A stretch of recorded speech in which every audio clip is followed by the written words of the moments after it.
आदाब दोस्तों, मैं हूं आरिफ। इस वीडियो में हम पाकिस्तान और इंडिया के दरमियान ये जो रीसेंट एक कॉन्फ्लिक्ट या एक तनाज़ा सा चल रहा है उसको बैकग्राउंड में रखते हुए ये जानने की कोशिश करेंगे कि क्या पाकिस्तान को एयरक्राफ्ट कैरियर्स की ज़रूरत है। दूसरी चीज़ हम ये जानने की कोशिश करेंगे कि पाकिस्तान पर इंडिया हमला क्यों नहीं कर रहा। और तीसरी चीज़ ये जानने की कोशिश करेंगे कि पाकिस्तान को इमरान खान की ज़रूरत है इस सिनारियो में या नहीं। तो सबसे पहले तो हम ये बात कर लेते हैं कि पाकिस्तान को एयरक्राफ्ट कैरियर्स की ज़रूरत है या नहीं। आप लोगों ने पीछे करके खबर में सुना होगा कि इंडिया का एक विक्रांत नामी एक एयरक्राफ्ट कैरियर है जिसको उन्होंने बाहर निकाला था और पाकिस्तान के पानियों की तरफ थोड़ा सा भेजा भी था, लेकिन फिर सुना है उसको वापस बुला लिया है। अब ये तो हो गई खबर, और इस खबर से हमें ये पता चलता है कि इंडिया के पास एयरक्राफ्ट कैरियर्स हैं, दो हैं एक्चुअली। अब आप देखेंगे कि इंडिया के पास ही नहीं है, चाइना के पास भी हैं और चाइना वाले जेट्स भी वैसे ही डेवलप कर रहे हैं। अमेरिका के पास तो हैं ही हैं, रशिया के पास भी हैं। तो अब आप लोग ये देखें कि इनमें से कोई भी मुस्लिम मुल्क नहीं है, यानी वर्ल्ड के सेंटर में अगर आप ये देखें तो आपको मुस्लिम कंट्रीज़ ही नज़र आएंगे। अब जो एयरक्राफ्ट कैरियर्स हैं वो इनमें से किसी के पास भी नहीं है। हत्ता कि पाकिस्तान जिसके पास वाहिद पावर है जो न्यूक्लियर वेपन्स भी रखते हैं, लेकिन पाकिस्तान के पास भी एयरक्राफ्ट कैरियर्स नहीं हैं। तो अब कोई भी बंदा पूछ सकता है कि हमें न्यूक्लियर वेपन्स की ज़रूरत है तो हमें एयरक्राफ्ट कैरियर्स की तो ज़रूरत ही नहीं है, या है? कोई भी सवाल आपके जहन में आ सकता है। तो ये बात जाननी बड़ी ज़रूरी है कि अगर आप लोगों ने अपनी डिफेंस को करना है सिक्योर, तो फिर तो न्यूक्लियर वेपन्स चाहिए होते हैं, लेकिन ये कभी किसी कंट्री ने किसी कंट्री पर हमला करने के लिए यूज़ नहीं किए। यानी अगर आपको डिफेंस करनी है तो फिर तो इनका कोई काम है, लेकिन अगर आपने किसी कंट्री को सपोर्ट करना है, अफ़गानिस्तान को करना है, फ़लस्तीन वालों को करना है, सऊदी अरेबिया को करना है, तो इनका कोई ज़रूरत नहीं पड़ेगी। वहाँ पर आप लोगों को ज़रूरत पड़ती है जो रवायती हथियार होते हैं ना, जैसे टैंक्स होते हैं, तोपें होती हैं, जहाज़ होते हैं, मिसाइल्स होते हैं, रॉकेट्स होते हैं, ये सारी चीज़ों की आपको ज़रूरत पड़ती है। जब आपने सोचा हो कि हमने इनको सपोर्ट करना है, सिर्फ बातों से नहीं काम से भी, कि हमने इनकी जो होता है ना फील्ड में जाके मदद करनी, तो वहाँ पर ये इन चीज़ों की ज़रूरत पड़ती है। अब इन चीज़ों को पहुँचाने वाली जो चीज़ होती है ना दुनिया के दूसरे मुल्कों में, वो होती है एयरक्राफ्ट कैरियर। कि हमारा हौसला तो हमारे पास ही है ना, लेकिन हमने किसी को सपोर्ट करना है तो कैसे करेंगे, कैसे भेजेंगे? ठीक है, अब आप लोग ये देख लें कि अमेरिका वालों ने पूरी दुनिया में फैलाए हुए हैं अपने एयरक्राफ्ट कैरियर्स, रशिया वालों के भी हैं, जहाँ तक उनकी पहुँच है वो कर लेते हैं, चाइना वाले भी इसी तरह कर रहे हैं। अब इंडिया वालों को बाहर किसी की सपोर्ट नहीं करनी, कोई उनके सर में ऐसा दर्द नहीं उठ रहा कि उन्होंने सऊदी अरब की सपोर्ट करनी है या किसी अपनी उम्मा की सपोर्ट करनी है तो बाहर जाना है, या किसी भी और चीज़ के लिए उन्होंने सिर्फ अपने मुल्क की डिफेंस करनी है, फिर भी उन्होंने एयरक्राफ्ट कैरियर्स रखे हुए हैं। हमारे पास इतने हज़ारों मील दूर था, बीच में इंडिया पड़ता था, फिर भी हमने एयरक्राफ्ट कैरियर का कभी भी नहीं सोचा। 1971 से पहले भी पाकिस्तानी फ़ौज ने न्यूक्लियर डिवाइसेस का सोचा था, जो उससे भी ज़्यादा इंपॉर्टेंट चीज़ थी एयरक्राफ्ट कैरियर, उनका कभी भी नहीं सोचा था। तभी जब जंग हुई बांग्लादेश अलहदा हो गया आराम से, क्योंकि आपके पास वहाँ पर सप्लाई करने के लिए कोई चीज़ थी नहीं, ठीक है ना। और वैसे ही आज कल हमारे सार में बड़े दर्द उठते हैं कि हमें फ़लस्तीनियों की सपोर्ट करनी चाहिए, लेकिन जब बात करो ना कि पाकिस्तान को एयरक्राफ्ट कैरियर होना चाहिए, वो हमने क्या करना। तो यही होता जाहिल कौमों का नतीजा कि अगर आपने किसी की फील्ड में जाके सपोर्ट करनी है तो वहाँ पर साजो सामान भी तो पहुँचाना ना। फ़लस्तीन की आप कैसे सपोर्ट करेंगे जब आपके पास एयरक्राफ्ट कैरियर ही नहीं है? सबसे ज़्यादा दर्द हमारे सर में होता है कि हमें फ़लस्तीनियों की सपोर्ट करनी है, और फिर सबसे ज़्यादा दर्द हमारे ही सरों में शुरू हो जाता है जब कोई बंदा मुल्क में ये कहता है कि यार हमारे पास एयरक्राफ्ट कैरियर नहीं होना चाहिए। तो हमारे ही मुंह से पहला ये लफ्ज़ ये निकलता है जाहिल कौम के मुंह से, वो क्या करना है हमने। फिर सपोर्ट कैसे करोगे कि एक शहर से आपने दूसरे शहर जाना है, कोई टैक्सी कराओगे, कोई ट्रेन लोगे, कोई जहाज लोगे, कोई अपना मोटरसाइकिल ही निकालोगे, कोई सवारी निकालोगे ना, तो ये एयरक्राफ्ट कैरियर वही सवारी है जिसके जरिए आपने कहीं जाना है अपना असला लेकर किसी की सपोर्ट करने के लिए फील्ड में। तो इसलिए ज़रूरत है। अब पाकिस्तान में तो जैसे जिस तरह की करप्शन चल रही है, हालत तो ये हुई है कि मैं आपको सीधी सी बात बता दूं कि पाकिस्तान और इंडिया की 65 की बार हुई, 71 की बार हुई, कभी कोई खबर नहीं मिलती। पाकिस्तान को कर्जे लेने पड़े बेताशा, पाकिस्तान में महंगाई अखीर ही हो गई, कुछ भी नहीं हुआ। हमारे जो ये जो चोर किस्म के हुक्मरान हमारे सरों के ऊपर बैठे हुए हैं, ये तो जंगों से भी महंगे। ये 3 साल पहले जब इमरान खान की हुकूमत हटाई गई थी, अगर उस वक्त पाकिस्तान और इंडिया की जंग हो जाती इतनी महंगाई नहीं थी होनी जितनी चोरों को मसलत करने से हुई है। पिछले 3 साल में हर चीज़ दुगना हो गई हुई है। तो फिर एयरक्राफ्ट कैरियर लिया जा सकता। तो अब आपको अपने जो मैंने सवाल किया था ना, तीसरा एंड के ऊपर मैंने लिखा था कि ये इमरान खान का क्यों होना ज़रूरी है, वो उसका एक जवाब ये पहले सेक्शन में मैं आपको दे देता हूँ कि इसलिए होना भी ज़रूरी है कि आपकी इकोनॉमी के ऊपर इतना बर्डन पड़ा हुआ है चोरियां कर करके पिछले 3 साल में कि आप तो एयरक्राफ्ट कैरियर का खरीदने का क्या सोचना, आपको तो महंगाई नहीं कंट्रोल हो पा रही। यानी इमरान खान अगर आज से 3 साल पहले होता ना उतरता, पिछले 3 सालों में उसकी हुकूमत होती, वो इंडिया के साथ पिछले 3 साल जंग भी करता रहता ना, इतनी महंगाई ना होती। और यही 65 की बार में हुआ था, यही 71 की बार में हुआ था। किसी ने आज तक अखबारों में किसी किताब में लिखा पड़ा बेतहाशा महंगाई हो गई थी, चीनी डबल ट्रिपल हो गई थी, बिजली की यूनिट कहां से कहां पहुंच गए थे। ये पिछले 2-3 सालों में जो हुआ, डॉलर कहीं से कहीं पहुंच गया था, पेट्रोल कहीं से कहीं उड़ के पहुंच गया था। ऐसा कोई काम हुआ है आपने कभी पढ़ा? हुक्मरान चोर नहीं थे। आज तक कभी किसी ने अयूब खान को चोर कहा है या याहिया खान को चोर कहा है? जो चोर है उन्हें कोई चोर कहा जाता है, क्योंकि वो चोर है। तो आपकी इकोनॉमी आपको 5 एयरक्राफ्ट कैरियर भी खरीद के दे सकती है जब आप अपनी हुकूमत से करप्शन खत्म करेंगे, और तब भी आप फलस्तीन वालों की सपोर्ट भी कर सकते हैं। आपके पास एक एयरक्राफ्ट कैरियर को खरीदने के नहीं, 2 के नहीं, 5 एयरक्राफ्ट कैरियर्स को खरीदने के पैसे होंगे। उनमें से 4 आप लगाएं इंडिया के पीछे, जो इंडिया के पास 2 हैं, और एक आप रिजर्व करने, उसका नाम भी पैलेस्टाइन रखें, जो फलस्तीनियों की सपोर्ट के लिए हो। सिर्फ उसके ऊपर वैसे वेपन्स रखें हो उसके मुताबिक कि जब भी फलस्तीनियों को मदद की ज़रूरत पड़े ये एयरक्राफ्ट कैरियर जाएगा। लेकिन ये तब ही होगा जब आपका घर दुरुस्त है। ठीक हो गई बात? और ये एयरक्राफ्ट कैरियर्स चाहिए हैं, एटम बम से ज़्यादा ज़रूरी चीज़ है। एटम बम को आप कहीं नहीं भेज सकते किसी की मदद करने के लिए, नहीं तो अभी तक आप फलस्तीनियों की मदद के लिए भेज चुके होते। आपको जहाज रखने पड़ने हैं, आपको ज़रूरी साजो सामान एयरक्राफ्ट कैरियर के ऊपर हर वक्त रेडी रहना चाहिए। तब इसराइल बाज आएगा कि यार और कोई इनकी मदद को ना आए तो पाकिस्तान से वो जो पैलेस्टाइन नाम का एयरक्राफ्ट कैरियर है जो इनके लिए रिजर्व किया गया, वो ही आ जाएगा। एक चीज का डर ही बड़ा होता है। और इसी वजह से आपने बांग्लादेश में मार खाई थी कि आपके हुक्मरानों को पता ही नहीं था कि एयरक्राफ्ट कैरियर कितना जरूरी है। आप सोचे वास्को डी गामा, ये जो पिछले 2-3 सदियों पहले की बात है, उस वक्त के वो जो बाहर के मुल्क है ना, उन्होंने बहरी बेड़े बनाए हुए हैं। इस वक्त 50 से ज्यादा मुस्लिम कंट्रीज हैं, अभी तक एक कंट्री मुझे बता दे जिसने एक बहरी बेड़ा बनाया, जिसने एक एयरक्राफ्ट कैरियर खरीदा हो।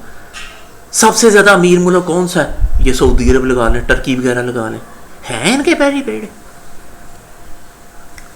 ये जो भारत है जिसके पास 2 एयरक्राफ्ट कैरियर है, सऊदी अरब के सामने तो वो चीज ही कोई नहीं जितना सऊदी अरब अमीर मुल्क है। नहीं है क्योंकि ध्यान ही नहीं है काम की तरफ। हम क्यों किसी की सपोर्ट करें? आप सोचे ना, वास्को डी गामा के दौर से बाहर वालों ने एयरक्राफ्ट कैरियर बना लिए, ठीक है। ये हिंदुओं ने जो साथ रहे थे उन्होंने भी 2 एयरक्राफ्ट कैरियर ले लिए। हमें जरूरत ही नहीं महसूस हो रही अभी तक, तो बनाएंगे कैसे? यानी कि भारत वाले भी जॉब ढूंढने के लिए सऊदी अरब जाते हैं। सऊदी अरब के पास है एयरक्राफ्ट कैरियर, वो अकल की कमी है। और अब हम आ जाते हैं दूसरे टॉपिक की तरफ, और वो है कि पाकिस्तान के ऊपर भारत हमला क्यों नहीं कर रहा अभी तक। आप लोगों को पता चल ही गया होगा कि पहले भारत ने फैसला किया जब ये कार्रवाई हुई है पहलगाम में, तो भारत वालों ने कहा कि पाकिस्तान का पानी बंद कर दो। पाकिस्तान ने जवाब में कहा कि भारत की एयर स्पेस बंद कर दो। अब ये दोनों मुल्कों की तैयारी की हाल देखें कि ना उनमें अटैक करने की हिम्मत पैदा हुई ना इनमें पैदा हुई। आप सोचे ना, पहले आप पाकिस्तान को ही चले ले लें कि पाकिस्तान ने ये जो पीछे करके रमज़ान का महीना गुजरा, दहशतगर्दी के नाम के ऊपर इतनी बमबारी की है अफगानिस्तान में कि आपकी सोच है, क्योंकि उनके पास जहाज नहीं। और यही आपके बुज़दिल लीडरों की खूबी होती है कि वो जो कहते हैं ना, ऊंची ते टप ना सका ते नीवी ते कड़ाम। यूएनओ में पाकिस्तान के वफूद जा जाके बता रहे थे उनके इजलासों में कि दहशतगर्दी के पीछे भारत है। ये जो बलोचिस्तान में ट्रेन का अगवा नहीं हुआ, वैसी दहशतगर्दियों के पीछे भारत है। हमले तो अफगानिस्तान पर कर रहे हैं, इसलिए कि उनके पास SU-30 MKI नहीं है, इसलिए कि उन्होंने रफाल नहीं खरीदे हुए। इसलिए अब वो जो तीसरा टॉपिक है ना, वो फिर इसमें आ गया कि इमरान खान क्यों ज़रूरी है। वो उसने कितने हमले किए थे अफगानिस्तान के ऊपर, कितने हमले किए थे उन्होंने ईरान के ऊपर। ये पिछले 3 साल में जो आपकी हुकूमत आई है, पहले साल इन्होंने हमला किया है ईरान के साथ, लड़ाई की। लो जी, ईरान वालों ने उधर रॉकेट फायर किए बलूचिस्तान में, यहाँ से आपने रॉकेट फायर किए ईरान में। ठीक है, दूसरे साल आपकी लड़ाई हुई अफगानिस्तान के साथ, ठीक है। और तीसरे साल तक गई है, जो मैं बता रहा हूँ कि पिछले रमजान तक ये चली है। आपने बेताशा बमबारी की है अफगानिस्तान में। तीसरे साल आप इंडिया से अब लड़ पड़े, और इंडिया से लड़े हैं, बताएं मुझे कितने रॉकेट अभी तक पाकिस्तान ने इंडिया के ऊपर फायर किए हैं। ईरान तो पाकिस्तान में कोई दहशतगर्दी नहीं करवा रहा, आपने यूएनओ वालों को जाके नहीं बताया।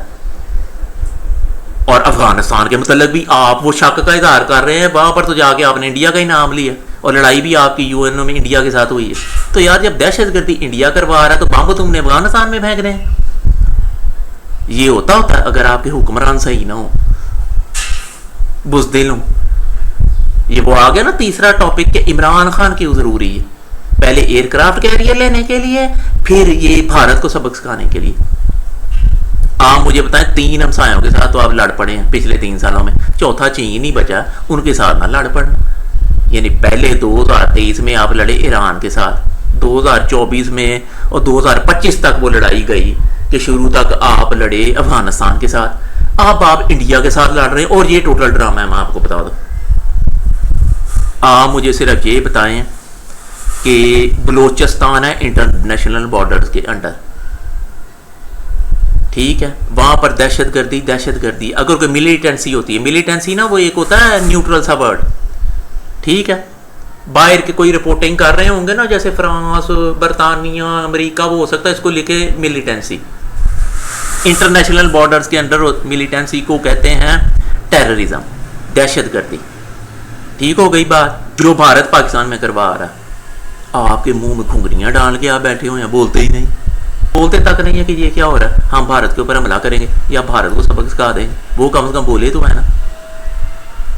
अब भारत में वो जो मकबूजा कश्मीर है, या ये जो पाकिस्तान का ये जो आज़ाद कश्मीर है, ये है डिस्प्यूटेड एरिया यूएनओ के मुताबिक।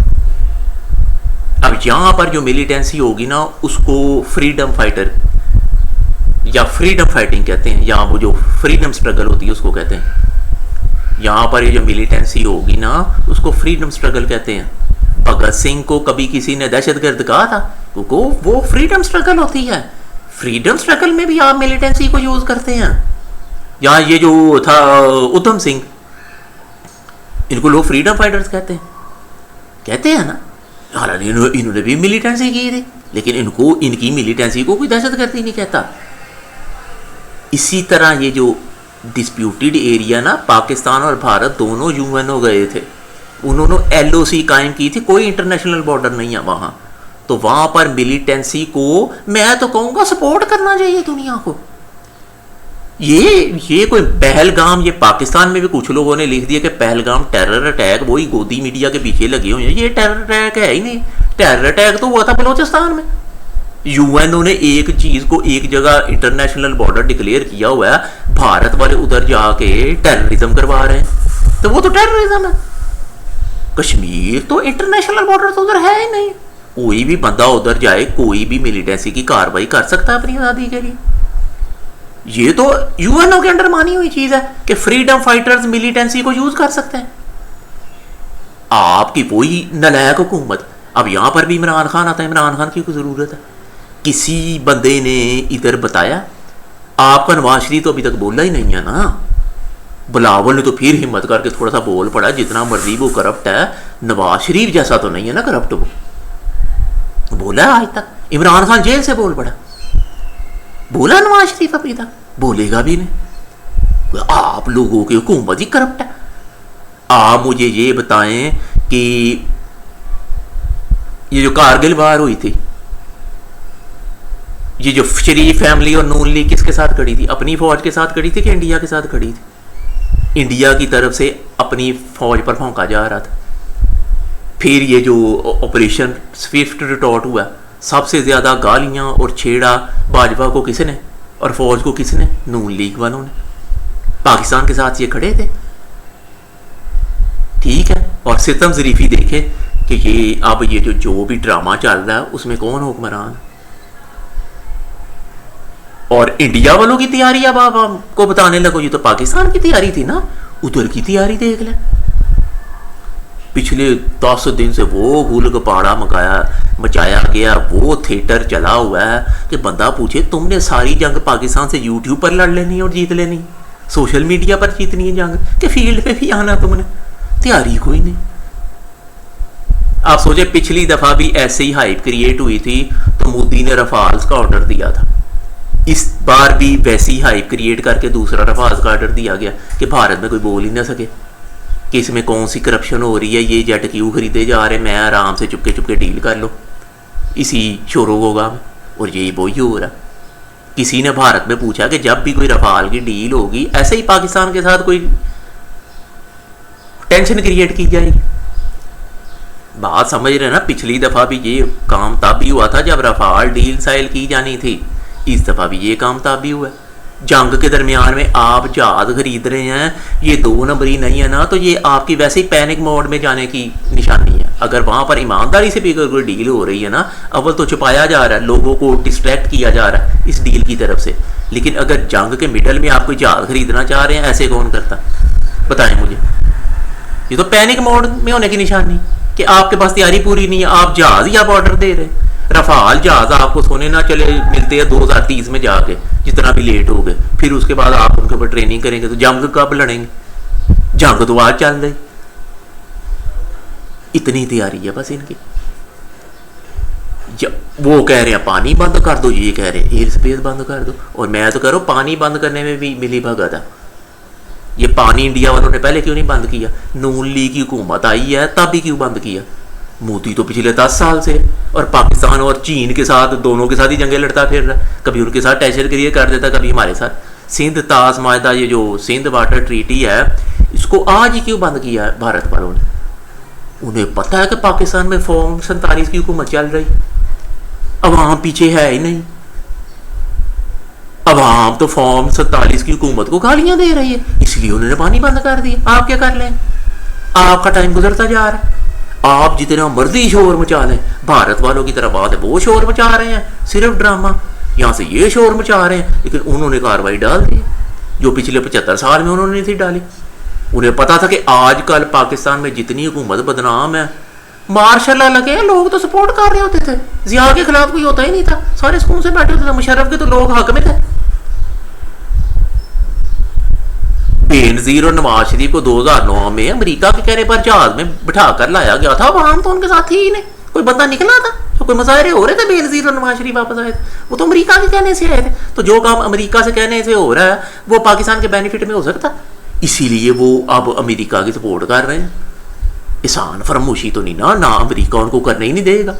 नवाज शरीफ और ये जो पीपल्स पार्टी वाले, ये पाकिस्तानी फौजियों के साथ तो एहसान फरामोशी कर सकते हैं, या पाकिस्तान के साथ? अमेरिका इनको थोड़ी छोड़ेगा, ये करेंगे तो देख ले उनके साथ कैसे मिले हुए हैं। अमेरिका वालों ने पाकिस्तान के मिसाइल प्रोग्राम पर पाबंदी लगा दी, उस अमेरिका ने जिसका सदर बाइडन था, जो नून लीग वाले जिसके जाने के ऊपर रो रहे थे बकायदा कि ट्रंप, बाइडन चला गया, ट्रंप आ रहा है, उसने भी जाते जाते पाकिस्तान का मिसाइल प्रोग्राम पर पाबंदी लगा दी बाइडन ने।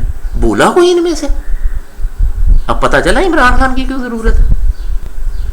और मुझे तो भारत वालों के ऊपर भी हंसी आ रही है कि ये लोग रफाल जेट 4th जनरेशन का अब खरीद रहे हैं, जब चाइना और अमेरिका वैसे 6th जनरेशन का जेट बना रहे हैं। तो मुझे लगता है जब तक रफाल इंडिया वालों को मिलेगा ना, तो वो चाइना और अमेरिका तो 6th जनरेशन का जेट चला रहे होंगे, 5th जनरेशन को भी छोड़कर।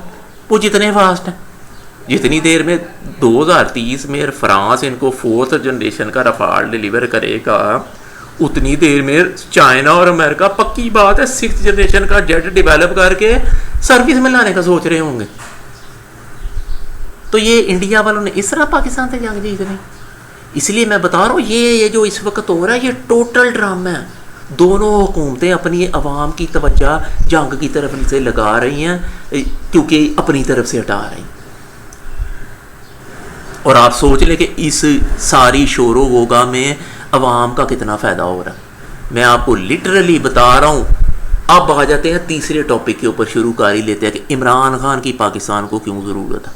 अगर पिछले 3 साल में इमरान खान की हुकूमत ही चल रही होती, आप मुझे बताएं ये इमरान खान ने इंडिया के साथ जंग भी छेड़ दी होती, इतनी महंगाई होती?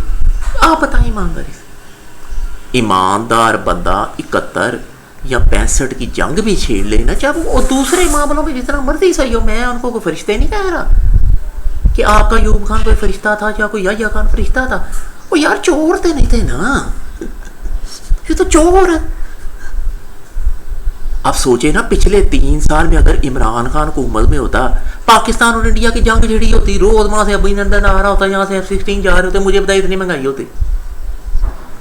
65 की जंग के बाद इतनी महंगाई हुई थी, 71 की जंग के बाद इतनी महंगाई हुई थी।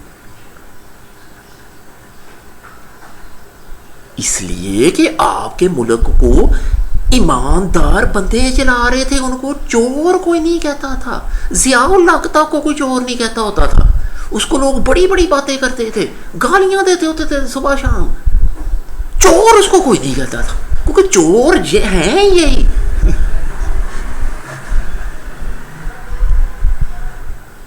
अब मुझे बता दे कि इन दोनों मुल्कों का क्या बनेगा। अगर इमरान खान आता है तब भी आपकी इकॉनमी से बर्डन जाएगा, तब भी आपको पता चलेगा कि आप एयरक्राफ्ट कैरियर खरीद सकते हैं, तब भी आपको पता चलेगा कि आप लोग ना सिर्फ पाकिस्तान की डिफेंस के लिए अपने एयरक्राफ्ट कैरियर्स को यूज़ कर सकते हैं, आप इन एयरक्राफ्ट कैरियर्स को फ़लस्तीन की तरफ ही नहीं, मगरब में, मशरिक में बांग्लादेश वालों की मदद के लिए भी भेज सकते हैं। बात समझ रहे हैं आप लोग?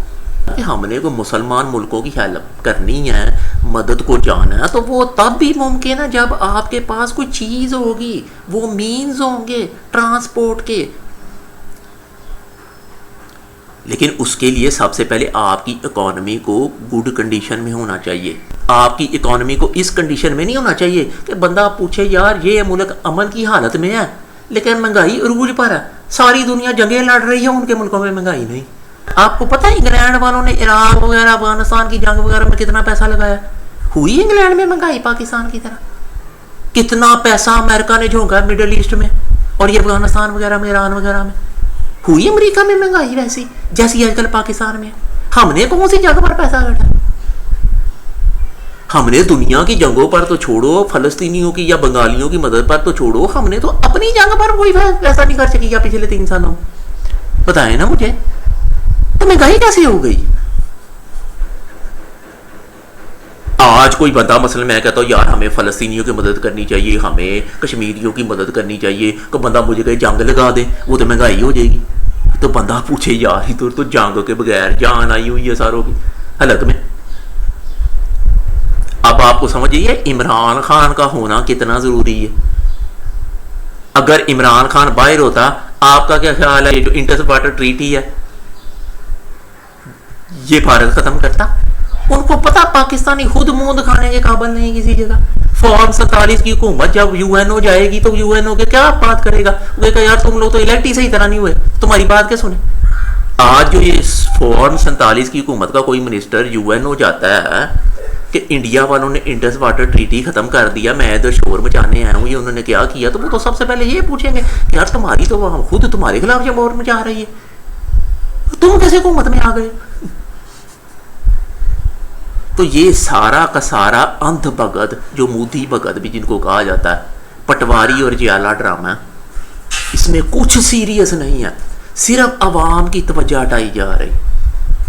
इंडिया वालों ने जो काम डालना था इंडस वाटर ट्रीटी को ख़त्म करने का, अपनी माम को खुश करने के लिए उन्होंने कर लिया है।